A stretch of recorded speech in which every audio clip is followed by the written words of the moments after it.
morning, all. I want to reiterate what Neil said too. It is good to have Pastor back in the house. It's not that the house can't function without you. It can, but it sure is nice to have you back. It just feels like it's together when he's here, isn't it? We're still missing a wee segment of it this morning, but she's doing good. She really is, church. She's doing good. I'm really glad to see you all here this morning. I actually wish there was more of our own church here in attendance this morning, because I come with a word. Don't stop listening online. This is for you too. But I come with a word this morning. I really believe that it comes from heaven itself, specifically for Lakeside Family Church. It is a timely word for us, church, that we need to hear. And this word this morning is called God Has a Plan. We can all breathe a sigh of relief, church. God has a plan. I'm going to read this morning from, the whole thing's going to come from Exodus 14, and I'm just going to set us up to where we are before we begin to read. We all know the story of the Israelites, Pharaoh, Moses. God comes to Moses and he asks Moses to go to Pharaoh and tell him to let the people leave so that they can go out into the wilderness for 3 days to worship God, and then he'll bring them back in. And Moses, when God came to him, he thought, I can't do this. He disqualified himself, even though God called him qualified. Even though God wanted him, even though God had asked him to come, and God knew he was capable of it, he'd already counted himself out. He'd already disqualified himself because he had a speech impediment. He had a stutter. He didn't feel like he could go to Pharaoh, to the king of Egypt, and deliver the message well enough that God had planned. But church, don't we know that whether we're not qualified, whether we're not fit for the job, we can do it with God. When God calls us, we are well able to do it, because God gives us strength to do all those things that we cannot do. He gives us the strength to do it. So they go before Pharaoh, and Pharaoh has a real stubborn heart. He doesn't want to let them go. Why would he? They're his slaves. He makes them do everything. He wants them to do everything. He wants it nice and easy and cozy on the throne. So he doesn't want to lose the servants and the slaves. So 10 times Moses goes to him, and 10 times he gets refused with plagues. And eventually Pharaoh, he's had enough, and the Egyptians have had enough, and they said to Pharaoh, get them out. Get the Israelites, because God is obviously on their side. He's fighting for them. And this is only causing chaos for us. So Pharaoh says, okay, let them go, and out they go, and they leave. They leave, church, they pack up. And they are happy to go, because what they've lived in has been dark days, has been hard days, has been really tough days. They've been abused and battered and belittled. They're the slaves, they're the servants. They're not treated like people. They're treated like they're nothing. And the enemy for so long has ran rampant. He has ran riot over the top of them, having a field day, as we would say. And he is doing whatever he wants to them. And it looks like no one seems to notice. No one seems to care. Is there ever going to be a breakthrough? Is there ever going to be a let up? Until God stands back and he says, I've had enough. I've had enough. And God decides to come up with a plan. And Moses and God go in together, and they release the Israelites from the hand of the enemy, and they bring them to freedom. And here they are, they're out in the middle of the wilderness, and they are personally led by God. They have the pillar of cloud by day, and they got the pillar of fire by night, and God's personally feeding them, and he's taking care of them, and he's looking after them, and they're so happy, and everything is going so well and so good, and they're rejoicing in their freedom. Pharaoh's over here. He's not a threat anymore. They can wake up and just enjoy life and have a great life until it's all going well until Exodus 14, verse 1. If you turn with me this morning, Exodus 14, verse 1. It is all going well. And you'll be shocked to hear me say this, but it's all going well until God spoke. It's all going well until God spoke to Moses. And God said to Moses, tell the Israelites to turn around. Why? Why, God? We're doing okay over here.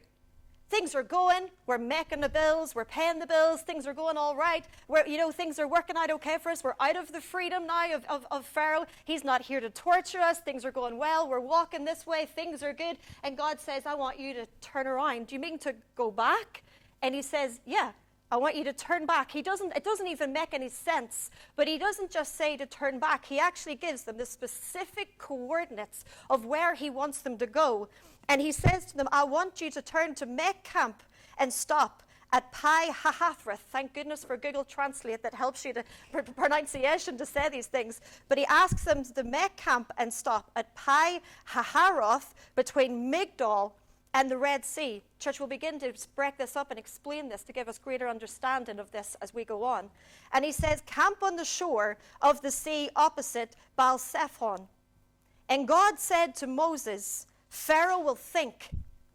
Pharaoh thinks, hang on to this word. Pharaoh will think that the Israelites are lost and they're confused. Church, that doesn't sound like what God's about to plan for the Israelites is about to be easy. Because if Pharaoh, who's the enemy, is about to look at them and think that they're lost, that they're confused, that means that they're going to look like they're lost and they're confused. That means that they're going to look like suddenly it's all gone wrong. Suddenly things have just gone belly up. Suddenly things have lost control and it doesn't look like it's working out. But the thing is, church, when God said Pharaoh will think means that you don't really have the full idea of what is going on. It's just your perspective. It's just what your idea of it is. He doesn't really have the full plan. He doesn't really know. He thinks the Israelites are lost. He thinks the Israelites are confused. But actually we read, church, that the exact place that the Israelites are standing is actually exactly the place that God asked them to be. So to the enemy, he's standing and he's looking and he's like, man, they're lost. Man, they're confused. Boys, get it together. We're going to go out and we're going to get them because they don't have a clue. They've lost it. They've lost control. And yet all the while, the Israelites, who also think what is going on, are actually smack bang in the center of God's will. It looks like it's lost. It looks like it's over. It looks like it's finished. It looks like there's no let up. It looks like there's no breakthrough. But hallelujah, God has a plan. Hallelujah, it's not over. It's not finished. It's not done. This is just a wilderness season. This is just a walk in the desert that we don't like, church. I don't like it. I don't like the discomfort. I don't like the unknown. I don't like it all being upside down and hot and heavy like it is. But I'd rather be in the wilderness with him than sitting in Egypt with the enemy. I'd rather make the walk with him, no matter how tough and dark and hard and long and lonely that it might seem. I'd rather walk it with him. Because at the end of the day, when it all comes down to this, he has a plan. He has a plan. And then he says, then I'll make Pharaoh's heart stubborn again. And he'll chase after him. And I read that first and I was like, what? God, what are you doing? You have literally just softened Pharaoh's heart to bring the Israelites out, and now they're out here and they're doing good and everything's fine, and now you want to walk back in to the very man who hates them with a passion, who has no respect for your people, and you want to go back in and say to him, let's get stubborn again? And then you want to say, to come after them, to chase them. Why would you ask him? Why would you go back in and make his heart stubborn? And here, church, it tells us why. And it says, because I'll use Pharaoh. I'll use Pharaoh. He was baiting him. He knew what he was doing. He was taking him out and taunting him and tricking him into thinking that this was all going wrong, when in actual fact he was just taking him out of the place that was his safety, bringing him out into our territory, and then he was going to annihilate him. And he said, I will use Pharaoh and his army to put my glory on display. He's God. This is God's story. However he wants to do it is up to him. Whatever he wants to do is up to him. It's his story. We're just players in the midst of it to him. And the Egyptians, they will realize that I am God, because God had a plan for the whole picture. And when the king of Egypt, I just keep reading on down this, guys, if you want to follow through, he said, when the king of Egypt was told that the people were gone, he and his servants changed their mind, and they said, what have we done? Letting Israel, listen to this, our slave labor. Come on. Pharaoh, these people do not belong to you. These people are not second-class citizens. These people, the Israelites, are God's people. That means you can think you can do what you want, trample on them, treat them like you want. But there's only so long God is going to watch this go on before he decides, I'm going to come down, devil, and I'm going to do something about it. I'm going to get on the enemy's face today, because, church, enough is enough is enough. And the enemy is running rampant left, right, and center. And it looks like God isn't speaking. And it looks like God hasn't got a voice in the midst of this. And it looks like God has left. But the actual truth is, church, God has a plan. He is right smack bang center in this building right now, steering us, leading us, guiding us. And it sure is uncomfortable right now, church, but there's nothing nice about the wilderness except for the fact we're not on our own in it. And he is with us, and he has a plan. And then he says, he got his chariots harnessed up, and he got his army together. Listen to this, church. He took 600 of his best chariots with the rest of the Egyptian chariots. That's a whole lot of chariots past counting. And he puts the drivers along with him. Actually, a few other translations says that he actually took his best charioteers, and he made sure that every single chariot was full of fighters and battle men. And that's not only a big army, church. That's a well-trained army. That's an army that's going back out after the Israelites who are prepared and ready to win. They're out for the fight to take back what they think is theirs. They're determined to take back what they think that they have. And God made Pharaoh, king of Egypt, stubborn, determined to chase the Israelites as they walked out without even looking back. Why would the Israelites have looked back? They were rejoicing because they were leaving. Their life was heartache. Their life was horrible. Their life was dark. Their life just had no let up. It was like there never seemed to be any let up. So why would they look back? Why would they even want to go back? And then the Egyptians gave chase and caught up with them, where they made camp by the sea. And all Pharaoh's horse-drawn chariots and their riders, all his foot soldiers, there at Pi-hahiroth, opposite Baal-zephon, the exact place that God gave the Israelites to go. You mean to say, Jolene, that the exact place that God told his people to go to was exactly the same place that he told the enemy to go to? So he knew the two would meet. He knew what he was doing. Yes, the Israelites felt the pressure. Yes, they felt the fear. Yes, they felt the unknown, the worry. They didn't know what was going to happen. They don't know the end story that we get to read today. They had no clue what has happened. But God did allow the enemy to come so far in. Not because he wanted his people to be in the midst of it and getting hurt. He protects us and keeps us from that.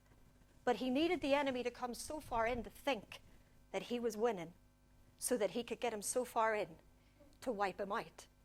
We got to trust him, church. We got to trust his plan.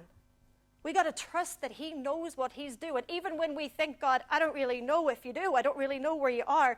But actually, he really does know what he's doing. I love that revelation. That's what started this sermon as I read it. I love this revelation that the exact place the Israelites were standing is the exact place God asked them to be. In their toughest season of life, in the darkest days, in the hardest place they've ever found themselves to be, with the Red Sea in front of them and Pharaoh behind them, there was no escape, there was no breakthrough, there was no light. It didn't look like there was any way out. And yet, church, they are smack bang in the center of God's will. They are right where God needs them to be. It's in that moment, church, that people can turn right and question and think, what have we done wrong? Did we mishear God? Did we misinterpret God? I thought we were going this way. What has happened? What has come in and changed the whole thing around? What is actually happening? But if you get this confirmation in your head that you have to get today, church, is this. You are smack bang in the center. We as a church are smack bang in center in the will of God. We did not fail. We did not fall. We did not misinterpret. We did not mishear God. We are right where God needs us to be. So we don't have to lose hope. We don't have to freak out. We don't have to panic. We got to leave this building at a certain date, and God, it sure would be nice to know. But as long as he knows, then we're good. Then we are good. It says they were actually in such a hard place that it says that they were totally afraid. Listen to this, church. They cried out in terror to God. That's a hard place to be. To cry out in terror is a whole lot of fear, a whole lot of worry, a whole lot of anxiety. And they told Moses, were the cemeteries large enough in Egypt so that you had to take us out here in the wilderness to die? What have you done to us? Back in Egypt, didn't we tell you that this would happen? Didn't we tell you that you should leave us here in Egypt where we're better slaves than we were corpses in the wilderness? Church, listen to why God took them out of Egypt. Turn back with me to Exodus 3:7. Exodus 3:7, God said, I have taken a good, long look at the affliction of my people. Affliction means persistent pain and distress. His people were crying out to him, and he heard their cries. The Bible tells us that he bottles every tear that we cry, not, church, so that he can have some fancy kind of wall display in heaven so that the angels can say, oh, that's real nice, God. What's that you're doing up there? And he gets to explain why he has those pretty bottles that are filled with all different levels of water. Come on, church. There is purpose in everything that he does. Why does he bottle our tears? Because every time he walks into that room and picks up your bottle that has your tears in it, it's a reminder of him that the victory that he has won or he will win for you. There is purpose in absolutely everything that he does. I'm beginning to read and understand that there's absolutely nothing in here that just fills a page. Absolutely every word, every text, every sentence, every paragraph, every story has a purpose that is relevant to today to help us through. This word really is the light. It's the lamp. It's everything that we need. It is literally the lifeline. I don't care who you are or how godly you say you are. I don't care how long you're saved or how much of this you've memorized. If you don't open this daily, you will lose your way. This is the light. This is the life. You got to take this word and not just open it and like read a chapter and then shut it and go, job done. It's not even about reading the whole book. It's not the quantity that you read. It's even if all you take is open your book, church, and all you read is 5 lines, that you study it and you reach into it, suddenly you begin to see that it's not just the story as you were taught it in Sunday school. It's not just the story that you read quickly yourself. Actually, there's so much depth on the inside of this, that as you find yourself in a place of life where it's hard, where things don't seem to let up, where no matter how much you pray, in fact, the more you pray, the harder it seems to get. It's in moments like that, church, that we read this story, and it's not just a story of the parting of the sea and the wonder that came with it. It's actually taken right from the beginning to the end. This story was actually them in their worst place of life, where it looked like it was going wrong, and it was so hard and so tough. And actually, it gives you that peace of mind to just know God didn't walk out. God didn't leave. God hears our cries. He loves us that much. That's who he is. He's a good, good father. He can't be anything less than a good, good father. That is who he is, church. And it brings us such comfort to know that that is where he is. So Exodus 3:7, it says, God said, I have taken a good long look at the affliction of my people. I have heard their cries for deliverance from their slave masters. Church, he didn't just get bored and decide he wanted to mess with the Israelites and bring them out here and cause a little bit of discomfort and wind them up for a bit of crack. He went to Egypt and took them out because he heard their cry. And now they're asking, why didn't you leave us? Why didn't you let us stay here? What? Where you were in persistent pain, constant distress, treated like nothing, like second class, in darkness, in hardship, in slavery? Maybe the Israelites were content to stay in a place that was so uncomfortable. Maybe they got used to it, that they were just going to put up with it. But not God. God couldn't sit back any longer and watch, so he wanted to come do something about it. Church, this morning, when we put sermons together in this church, we don't copy and paste. We don't do AI and just download it and read it out. We would never step to the platform unless we had heard from God. Because the minute that you stand up here, church, the responsibility and the accountability is a lot more than the fame. Who cares about the fame? Who cares about the fortune? Who cares what people say? And I mean that in the nicest way. It's not about that. It's the responsibility and accountability that when you stand here and you speak, There's hearts in front of you and hearts online that are watching. So you can't dare to just say what you want. You have to hear from God. And the church this morning, the reason that I am preaching this message is because I went and I asked God, you know who's coming today. God, you and me in this room, you could literally just talk to me and I'll get it and I'll understand it for me. But Sundays on this platform, it's not about me. It's about those that we are speaking to. And God knows what you need to hear. And church, God has come this morning through us to give this message that I have had enough. I have heard your cry. I have watched what the enemy has done. And even if you're feeling a bit uncomfortable now and you're asking, why don't you just leave me alone, God? We were actually doing okay. Why don't you just leave me where you are? God's like, that's not true because I heard your cry. That's not true because I heard the cry for the years of being squashed and squeezed and manipulated and pushed around and shoved around. And I am not putting up with it any longer. So I'm sorry that you got to go through the wilderness. But the wilderness, church, is just a passing through. The wilderness is not the destination. The problem with the wilderness is we can get so stuck in the wilderness that we end up having to walk a lot longer than we had to do. When the only thing about the wilderness is this, it's just a passing through. It's not a destination. It's not the stopping place. Praise God, it's not the stopping place. It's just the passing through. He has a destination to take us to that is so much better than anything that we have ever seen, church. It really is.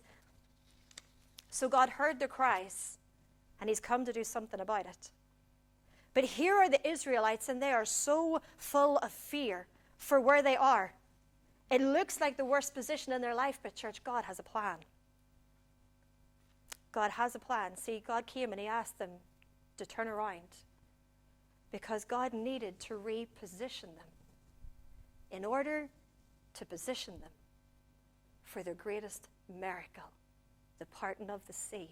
I say it again, church. He had to tell them to turn back in order to reposition them so that he could position them for the greatest miracle.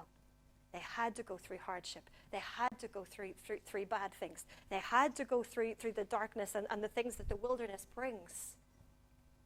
But there was a promise of a promised land at the other side, like nothing they could ever dream up.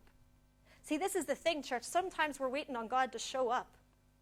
And we're doing it the right way because we're reading his word and asking him and believing that he's going to show up. And we're looking at all the ways that he's shown up before. And we're waiting for him to show up in some sort of similar way that he's done before. But the truth is, church, what if in 2024 we are waiting on God showing up in a way that he's not going to show up like he's done before? He's going to show up some new way. What if we are waiting for God? God is a God who stays relevant to the times. He knows what we need. He knows where we are. He knows what the world is going through. He knows the deception and the distractions that are at peak right now. And he knows what Lakeside Family Church needs. He knows what you online watching needs. He knows what we all need. What if we are waiting for God to show up and we're expecting him to come through in a way that we have read or seen or heard or watched him do before? And God said, you can keep watching over here for that, but I'm over here. And I'm going to do something brand new that you have never seen before. We get lost in the wilderness because we're waiting for God to show up the way we expect him to. But he doesn't think like us, and he doesn't act like us, and he doesn't do it like us. That's why we can't afford to keep our eyes on the circumstances, the wilderness, or the situation. We have to lift our eyes above that and keep them focused on him because he's the one with the plan. He's the one with the plan. You see, there's so many people in life, church, and we all know this, that when things begin to go wrong, especially for a church, people begin to think they've fallen out of the will of God. Something's gone wrong. Something's happening over there. I knew they would finally fall to pieces.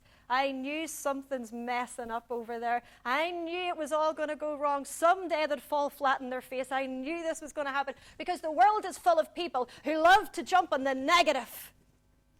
They love to jump on people when they're down because it's a lot more exciting to talk about. In fact, the Bible even says that gossip is like some sweet sugar on your lips because people can't help it. They love it. They don't want to hear you're flourishing. In fact, if you tell them, guess what, we're moving to a new church building, they're like, oh, great, happy days. You tell them, guess what, we don't even know where we're going. Oh, really, put the kettle on, I want to hear it. Because they want to jump on you when you're down and you're out because they love the negativity. They love the negativity. But church, that's not where we are. That is not who we are. Because that's not the God that we have. That's not Daddy. That's not who you are. Daddy is so good at looking after his people. He has come to confirm this morning, church, we are as a church. And as our own people, we are here, smack bang, in the very center of God's will. We didn't mess it up. You didn't mess it up. We didn't get it wrong. We didn't mishear him. We didn't fall out of grace. He didn't walk away and leave us and do whatever. No, we are right smack bang where he needs us to be, right in the center of his will. I looked at where God positioned them. This is what I mean, church. Absolutely everything in this Bible has a purpose and a place for it being there. And I looked up at where God actually asked them and positioned them to be, and it said it was between Migdol and the Red Sea. Well, I know what the Red Sea is, but what's Migdol? God had a purpose why he placed them in this exact coordinate. So why did he choose it? And I looked up, and Migdol is actually a watchtower with a fortress. So not only were the Israelites blocked in that they couldn't go anywhere, they were actually blocked in so when they could actually go up into this watchtower. And they could actually see out. The thing about these watchtowers is they were put in every city so that they could be used to keep a watch out over the whole of the city to make sure that if any army or any threat was coming in, they could see as far as 30 miles back to see what was coming. And God so wisely sets this thing up in the midst of the Israelites that to this side all they can see is the Red Sea. And to this side they're encamped with this fortress. And as they walk up the watchtower and they looked out, and it said, as Pharaoh approached, the Israelites looked up. Did you ever wonder when it says they looked up and saw? How did they look up and see? The Israelites. Because they climbed the watchtower. And they looked up and saw the Egyptians coming at them. They were able to climb the watchtower and look out and see 30 miles back. And when they looked out, what did they see? 600 plus chariots. And all these chariots are filled with warriors, fighting men that are hanging out and spilling out. And they're cheering and they're shouting because they're determined, church, that as far as they can see, the Israelites are stuck. The Israelites are lost. The Israelites are confused. And they're coming to get them back. So they look one side at the watchtower at Migdol and they're stuck. Here's the threat of the enemy. And they look out the other sea, and here's the Red Sea. And up until this point, church, the Red Sea has never parted. God has never parted the sea. So where are they standing? Literally, they are standing in a place where there looks like there's no breakthrough. It looks like there's no way out. It looks like they're done. They're finished. They're over. And yet, church, they are exactly where God asked them to be. They are right where God needed them to be. Church, it's so exciting. It's the crazy thing about Christians, isn't it? You're stuck. You're stuck right now. And yet, as Ali and I were talking about this week, we were praying for something recently. I was praying for something recently, and we were waiting on God answering a prayer. And we couldn't figure out how to get this situation fixed. And this week, Ali rang me, and I can't say what it is, but this week, Ali rang me to tell me what happened about the situation we're praying about. Let me tell you, it's an answer to prayer, but it did not come the way we expected to. In fact, it didn't come a great way. But it actually is the answer to prayer because now we have freedom to move and do something with the situation we wanted. That's the thing about the Christians. When life goes wrong and things get hard and we don't understand, we don't have to lose hope. We don't have to be like the world who stop and be like, oh my goodness, it's over, it's finished, what are we going to do? This is it. In fact, we can look up at that moment and trust the fact God's now got something to work with. Who wants to sit in Egypt? Who wants to sit where you're abused and battered and broken and hardships? Don't you want to go to the wilderness to get through the other side, knowing that he is the pillar of cloud by day and the pillar of fire by night? He's personally bringing you. Wouldn't you rather do that? Oh, but it's a scary place when you're blocked in. Moses spoke to the people and he said to them, don't be afraid. I'm pretty confident Moses didn't throw that out to them as if they were being negative, that there were other attitudes real bad, like, come on, guys, get it together, wise up. Like, this is God we're talking about. No, he came to them and he was like, guys, in confidence to try to encourage them. He came and he was like, guys, do not be afraid. For they had every reason to fear. They had every reason to freak out. They had every reason to feel the terror. The feelings were real. The circumstances were real. The situation was real. The hardship, the pressure, all of it was real. But they're not alone. Church, we can never be alone. He's with us. He's always with us every step of the way. And Moses said to them, he said, stand firm and watch God do his work of salvation for you today. I love this, church. Take a good look at the Egyptians today. I mean, come on, everybody. Go back up the watchtower and look at the 600 plus chariots and all the men that are coming. And God is like, go back up and look at them. Do you know why, church? Because you're never going to see them again. Take a second to stop and look at the enemy and give him a good laugh and say, you don't realize that you stepped into our territory because God let you come so far. But I can't wait till the wheels of your chariot get stuck in the bottom of the sea. And I can't wait till the waves come over your head. And I can't wait till you are annihilated and we stand in the promised land, because God takes care of his people. God takes care of his people, church. And Moses, he finishes with this, and I think this is vital for us to all hear today. He said, God will fight the battle for you. And you, here's our instruction, church. It's real simple. And you, keep your mouths shut.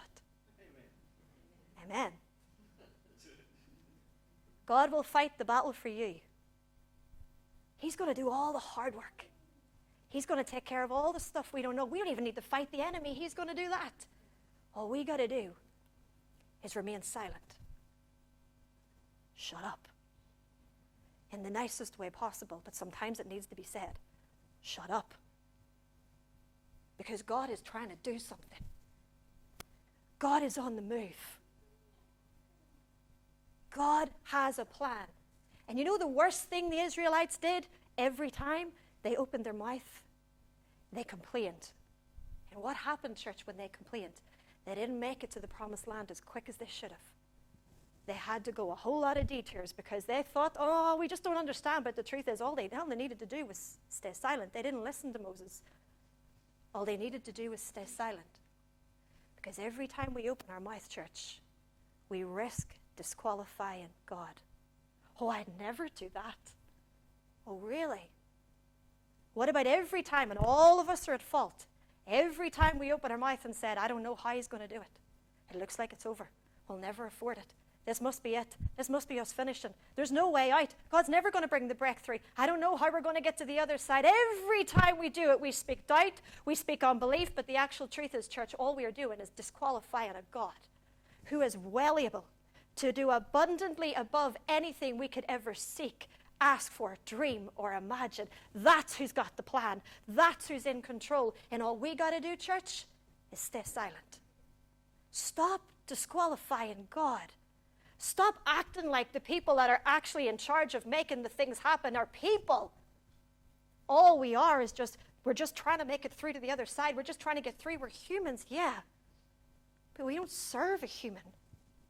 We serve a God who time and time again, church, time and time again, he has proved his worth. He has proved his ability.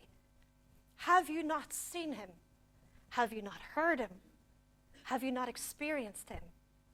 The fact that every one of us are sitting here today living and breathing means you have. It is not over. I don't care how bad it looks right now, church. I don't care how tortured it might feel, and it does. It's not nice. I don't care how empty it might feel, because it's like, God, why are you not speaking? Why are you not speaking? Why are you not speaking? Welcome to the wilderness. But he is present in the wilderness. In fact, church, when you look at it, when they were in Egypt and they were being used as the slaves, and every day they were going out and doing it, everything was so silent. In the wilderness, God is the pillar of cloud by day. He's the pillar of fire by night. He's the one who hand-led out the manna. He's the one who took the water from the rocks. Actually, in the wilderness, God was more present than when they were in Egypt. And yet they couldn't see it. So they lost hope. when in actual fact God had the plan and God was there all along. God was taking good care of his people, God. He does take care of his people. We cannot dare to disqualify a God who, number one, just wanted to take them out of Egypt because he heard their cries. He's trying to move us, church, because he heard our cries. He's trying to take them to the Red Sea to set them up and position them for a miracle. He wants to annihilate the threat of the enemy. Who would like to see the enemy, whatever you're facing, whatever you're fighting, whatever's tormenting, whatever's torturing, whatever you've had enough with, who would like to see? See, the Israelites, they were just happy with God fixing the wee problem and setting it out. They could have got to the other side of the Red Sea. And the fact that the sea closed up and Pharaoh was at the other side of it, they'd have been happy because there's a Red Sea before them. But remember, church, he's determined. He would have found another way around. Who knows that the enemy always seems to find another way around. He comes in a different form, he comes in a different way, but he just seems to keep turning up. Well, God said, no longer, Pharaoh. Come on, get the Israelites. Come on, chase them this way. I'll give you the exact coordinates of where they are. Come on right into the waters. Look, come on, chase them in. And he got them in, and he made it that their wheels were stuck at the bottom of the sea, and then he poured the water over them, and that was them gone. That meant the rest of the journey, they didn't have to watch over their shoulders for when Pharaoh was going to show up, because Pharaoh no longer existed. God has a plan. He knows how to wipe the whole thing out. He knows how to take care of it all. Actually, right now, church, we should be such a happy people that God hasn't just left us sitting, but God is actually walking with us to bring us to a promised land. We are actually in the middle of an absolute adventure where God is going to take us to a great place, a bigger place, a better place. And church, we have got to be excited about this. I know that we are in a good place, church, because I got to share something with you. We got news that we were moving from this building March, probably earlier, sometime 2024. And the people that own the building are giving the building to someone else. So we got the news in 2024 that we're moving. But September 2023, I woke in the middle of the night because God gave me a dream. And God gave me this dream, and it started, church, as vivid, as clear as every single one of most of your faces were sitting in front of me this morning. And some are missing out not being here today. Text them later on and say, you missed out by not turning up today. What was better than this, church? What made you go somewhere else instead of here? I don't know. But anyway, all of you were in this dream. And I came to the platform and I stood up and I said to you, church, today, church is going to look a little bit different. I want you to grab your keys, I want you to grab your handbags, and I want you to grab your belongings. And I want you to follow Pastor because he was leading the people out. That's why we knew you were going to get better, because you were leading the people out. And he got into his car and he was leading the people out. But we had one instruction. I hope, Robert, wherever you are, I hope you're listening. Because God said we had one instruction and one instruction only.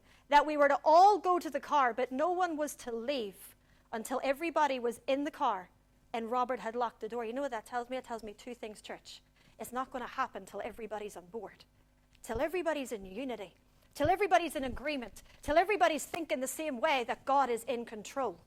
And the second thing is, God, church, the fact that we all had to get into our car means that God is personally, yes, as a church, but personally taking care of each and every one of us so that we all get to the other side. So we went and everybody was very obedient and everybody got into their cars. And everybody was waiting for Robert to lock up. And Pastor, he drove his car out slightly so that all the cars could go. And as I looked out, I could see every car belonging to the people in this church lined up outside the street, waiting for Robert to lock up. And Robert, he locked the church door. Then he drove his car out the gates. And then he locked the gate behind him. And as he turned the gate, church, as he turned the gate,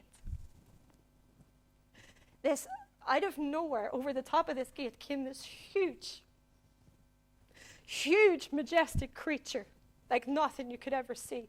This winged creature with this long body and this huge tail. And he came up and he came over the gate and he hovered over the top of the church building.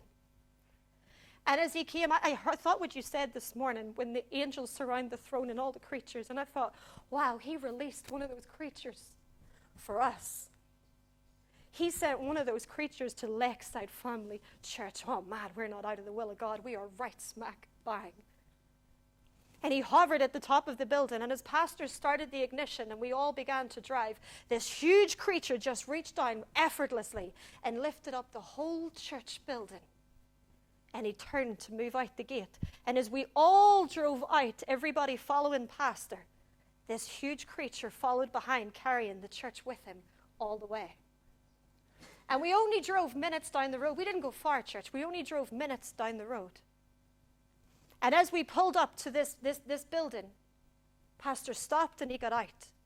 And he turned the key in the gate. And as he turned the key in the gate, this creature took the church and he hovered over the top of this new building. And pastor went to that before he opened the door, as clear as day. This dream was almost a year ago, and yet I can still hear your speech so vividly. And it was a speech of thanksgiving, of faithfulness for everybody sticking with us. Everybody trusting God in the process. And as he opened the door, church, as light and clear today as if it was yesterday, every single one of us in unity all said together, wow. That tells me, church, it's not a shack on a hill. Although I did say to God, sorry, church, I did say to God, if it's a shack on a hill that you're taking us to, as long as you're there, we'll go. We're not after the big, the fancy, give it to us all, and then to find out you're not there.